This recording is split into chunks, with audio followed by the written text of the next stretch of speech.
The problem of requisition of dress with morality in Pakistani and Muslim society, observations and suggestions. It's all a psychological problem or a mindset everywhere, not only with Muslims in Pakistan but in Saudi Arabia, Turkey, Iran and other Muslim countries, even with Muslims living in West and European countries. I think that's why you see women covered in burqas or hijab in the hottest season of summer.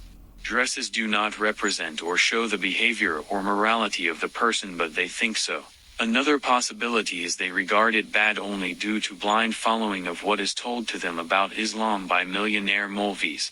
What scripts are preached, they are unaware of their patriarchal nature and that it was men who wrote those. According to several ahadiths regarded as sayings of Prophet Muhammad by majority of Muslims all over the world, women are dumb, not have enough wisdom, capability and physical strength like men. I think that's why they deserve half of their heritage according to them. But it is proved that in no sense women are less mature, wise and capable of doing anything which men can do. Religious scriptures are all written at the time when men were not aware about the abilities and capabilities of women.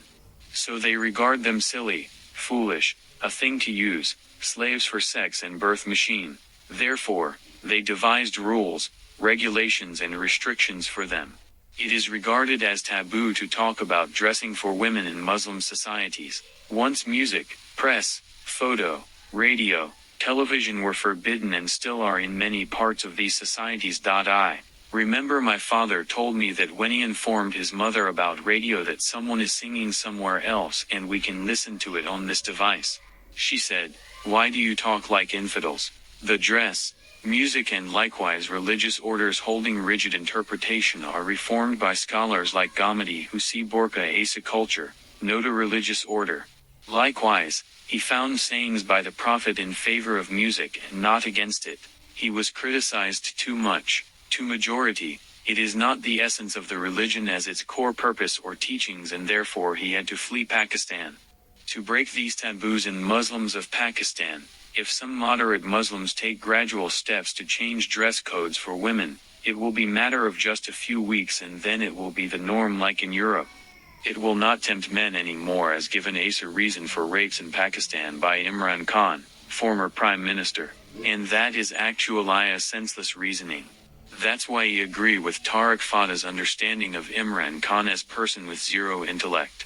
It's nothing in dressing for temptation to rape, but it's a hoarding of frustration, which is denial or senseless restriction to one of the basic human need or instinct. In Pakistan, what he observed is that the younger generation wastes their prime age looking for ways to fulfill such needs, and eventually they find they looser at older ages of 50s and 60s that they have not done something remarkable when it was their time. They're all energies wasted in the phenomenon to find satisfaction for this basic human need or instinct. And of course it could have resulted in heinous type of rapes, child abuse and marital rapes, which are at its worst form acted in Pakistan. Just look at news reports. Millions of children abused, little girls and women raped in their houses. Even dead bodies are not safe in this filthy land. One of such steps to end this cruelty is permission and creating an environment for consensual sex between young people. For this and many other steps, there are many things which Pakistan and Muslim countries need to learn from Europe and the West. They have nurtured generations of younger people in a way that they are living life at its best and able to show and exercise their natural and ingrained talents and capabilities in the best possible ways, which made Europe heaven.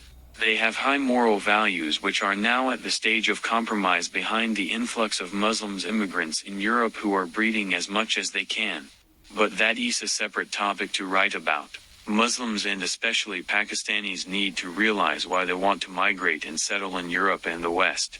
It's only because there are no senseless rules and regulations prevailing here which restrict basic human needs, and those were thoroughly understood, experienced and then made laws on them accordingly.